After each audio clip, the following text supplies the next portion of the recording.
I'm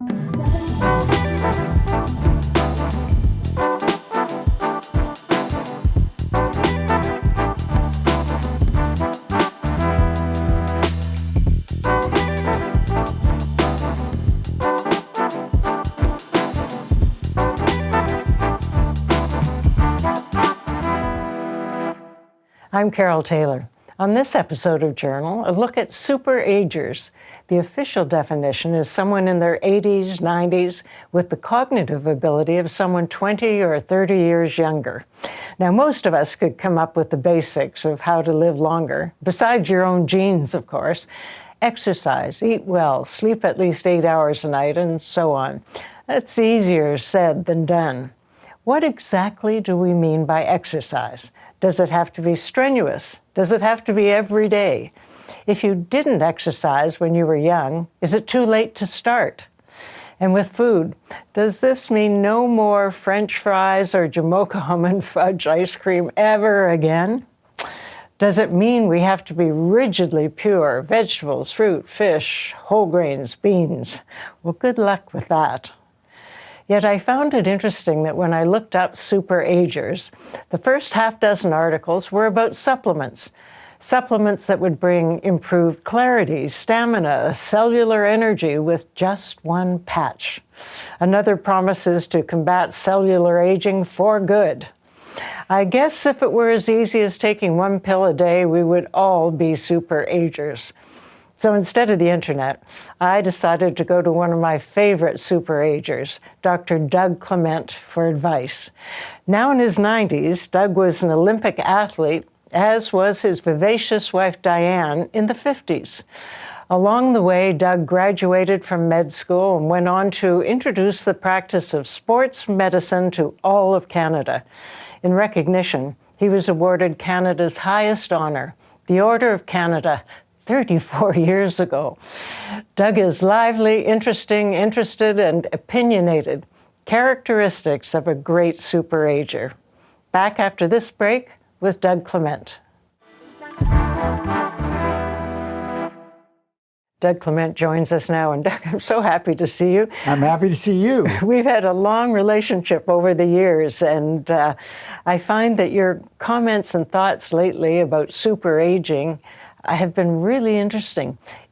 What would your best advice be to someone who's saying, I'm an aspiring super-ager? I think the biggest thing I can think of is be lucky. Let's be lucky in choosing our parents, because I think genetics, as we evolve from this point, are going to play a much more important role than we imagined. Because, I mean, we're still really in the dark ages about the idea of genomics and the impact and how you correlate health and genetic factors, and it's still evolving to a point where I think we're still in the dark ages. And so what are the things that we can control? Well, I think this requires, and I understand you're sort of close to obsession about trying to figure all this out, because I can't figure it out either. But essentially the genome, our genetic background, our blueprint of life, if you will, is handed down from our parents and their parents, and going back ad infinitum in terms of how we've evolved as humans. And so the blueprint, if you will, is something that is, this is an idea for whatever, a building, say. The process of actually building it, we see today, even in today's environment, where the idea of, this is the plan, now we want the building. There's this process of what happens between the idea and the actual event. And I think that's the part that we see. One thing was applicable probably when we built a house or something like that. The prices go up 50 to 100%. And so all of a sudden, that's not exactly what I expected from this blueprint to the building. And I think our genetic background as we're children or babies are where we would like to be from a genetic point of view, but now that exposure, the nature of which you are now encompassed in your life, is going to have a huge impact before you get to the building part, which is life itself. And so how important is exercise? Well, I think exercise is probably the cheapest medicine ever devised because, I mean, when you start looking at the evolution of us as humans, going back to the time when we were Cro-Magnon man, the idea of exercise was built into every minute, every second of the day for survival. So you were living off the land, and so you had to move, and so it was essential to life. And as we've seen through the evolution of time and the concept of the Industrial Revolution and now the digitization of our lives, we're seeing physical activity almost disappearing to the point where people will sit 14, 18 hours a day in a seat. Computers. Right, and not do anything but that. And of course, this, I think we can tell. I mean, as we age ourselves now, we can see sitting is a very, very dangerous game. You need to be moving. And I think in spite of the idea that leisure is less activity, probably is the opportunity for more activity. And as we see AI sort of impacting the labor forces as we now see them, of having a job and moving somewhat, but even very few people are having a job now that does move. So I think we see exercise as being part of our nature, how we've evolved as humans, and that we need to be ready to somehow deal with this as we go forward and AI starts to impact us even greater. So how strenuous does this exercise have to be? Is it just a matter of keeping moving as much as you can, or does it have to be cardio? And does it have to be every day? I guess you're saying it has to be every minute of every day. Well, you need to be moving the majority of the time, but obviously that isn't what happens today in most situations. So I don't know. You're so impacted by what you've been exposed to yourself, and so I can't really imagine it any other way. But for me personally, and I think for Diane and our family, we tend to be on the competitive side of the market and tend to be going more high intensity activity for short periods of time. So like our weekly thing is 3 to 4 times in the gym where we will do 10 minutes on the bike and try and keep that at a pretty high intensity in that first 10 minutes. Then 10 minutes on the rowing machine and tending to be going pretty hard in that period. And then onto the treadmill after that for power walking. Then another half hour of weights of a variety of types. So we sort of cover a lot of those options in that sense, but we aren't the slow and easy types. We're just sort of molded just by probably our genetic nature. Diane comes from a family where her father lived to 95. Her elder brother is 96 already and doing well, very healthy. And her twin brother is turning 90 as she is this year. And in my case, my father and mother died at relatively young ages, but my father's father lived to 95, and his first son, or second son after my father, it lived to be 100. And so he was driving right till the time he died at 100. And so I think we came up with the lucky number, if you will, in terms of our genetics. And so that is a factor that packs into the fact that we're now going to be 90 and 93 this year. And so we're starting to see the impact of aging. It's real. In what way? Well, what you could do 2 years ago now seems a challenge. Walking speed is one of the indicators of health. And our walking speed is not what it was, say, 3 years ago, that's for sure. And so these things, part of aging is losing muscle mass, as you age. And I think that becomes a factor that you don't anticipate. So Diane's gone through a transition in this past 12 months. Now I guess it's a little more than that, maybe 14 months, where she fractured her hip last year in March in Spain on a trip we made. And that has obviously set her back, but she has fought back well and is doing well. But I think overall, this sort of, because we exercise together all the time, we generally aren't where we were 3 years ago, and it's a little hard to know where that hip fracture kicks in and when it doesn't. But well, you've been such a superior athlete, both of you, all of your lives. yes. So it's a bit intimidating for the rest of us. Is Yeah. there any hope for the rest of us who have never had that built into our lifestyle? I think it's an open field because everyone will benefit from exercise at whatever level they choose. So at whatever level, like do something. Level. Moving is the secret. The idea of actually doing things, I mean, and it can come in a variety of forms. Gardening, walking, going into the woods, all these types of things all have a very positive impact. And it doesn't need to be as competitive as we seem to be trapped into that frame of mind, if you will. So I think that, you know, you look at the fact that we have been very lucky in terms of our longevity at this stage. And when you start looking at some of the alternatives, you think, my God, what happened to my younger friend here? And so it's, you know, we're lucky. That was the first thing. Let's be lucky. So in terms of brain health, and I think you and I both agree we're at the frontier of learning about brains, but you turn on internet, you see all these, do these little brain things every day and you're going to be brilliant and have long life and all these little games. Does that make sense? Well, it does, because I think when you start looking at the human body, there's a built-in capacity from our genome. There's a capacity of someone can run 100 meters or someone can lift 300 pounds or whatever it may be. It comes from a genetic situation. So that the idea that you all have to do the same thing, I don't think is true. Exercising the brain, I mean, it's quite clear that there are studies now that show that the super-ager, you know, when they do imaging of their brain, the fact the brain is bigger, healthier, and on withdrawal of certain things, the brain will shrink. The same way muscles do. We're going to take a quick break, Doug, and then come back to Yeah. this, because I think this is an important topic for all of us to be thinking about. Yeah. Back in a sec.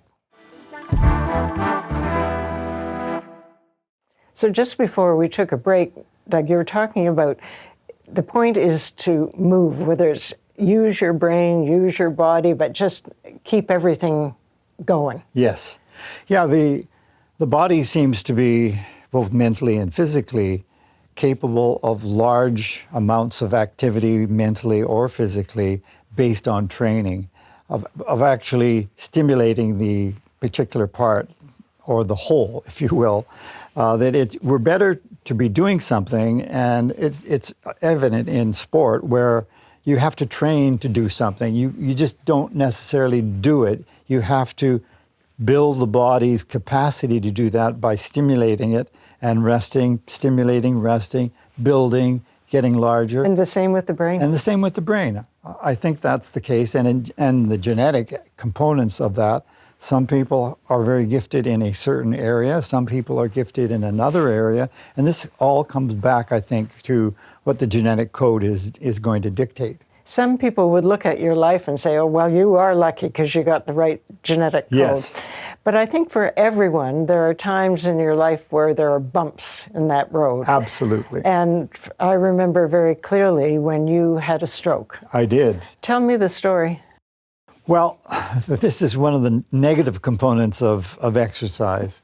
That we do know that if you're doing a lot of endurance activity and you do this repeatedly, your heart adapts to doing that work. And in doing so, it enlarges. And in simplistic terms, the electroconductive system within the heart muscle itself, when the heart is extended or larger, sometimes those things in simplistic terms, the nerves may actually short.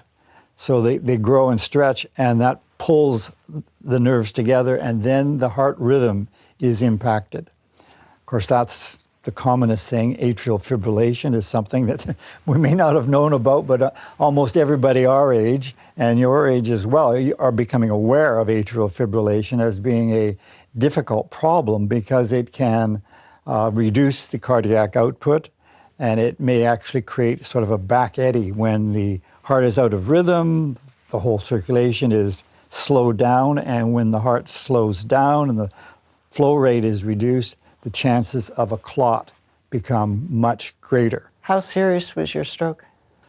Well, it was pretty dramatic from my side of it, but it's not so simple to understand. The actual experience was I just, like we were sitting here right now, and the next thing I know, I'm on the floor and I am vomiting and can't move, and everything is just spinning around. You think you're going to die, which in a way you might.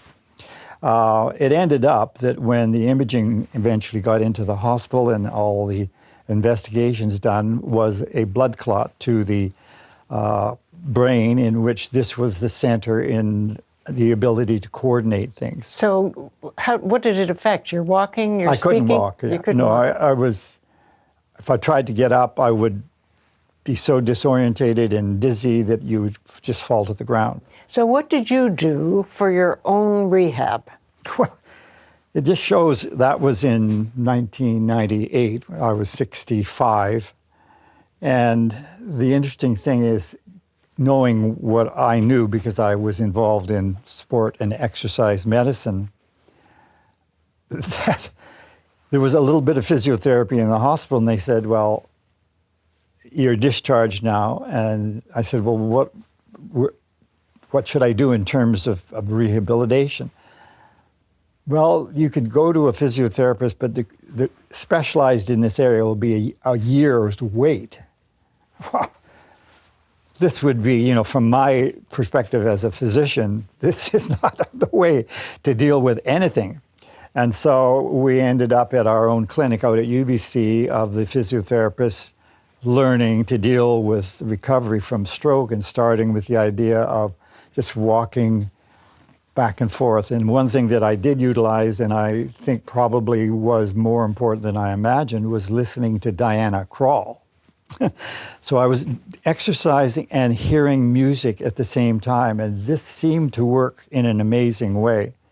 Strangely, even in those first days where I was difficulty walking across the room, I could actually run better than I could stand or walk. And this becomes something where, like, even maybe like 4 weeks after the stroke, I actually went into a 10K race. Because I could do that, but I couldn't navigate myself in a room like this. So it was a very weird experience, and I somehow, within my own thinking at that time, had no doubts that I was going to recover. I just believed I was going to get better, and I did. So your mental attitude, not just with your stroke, but for anybody who's aging, is crucial. It's everything. If you don't think, this is something, the other part of, this understanding the brain and the body and trying to figure it out, probably the most critical element about health or your sense of well-being is related to your attitude or your conscious thought.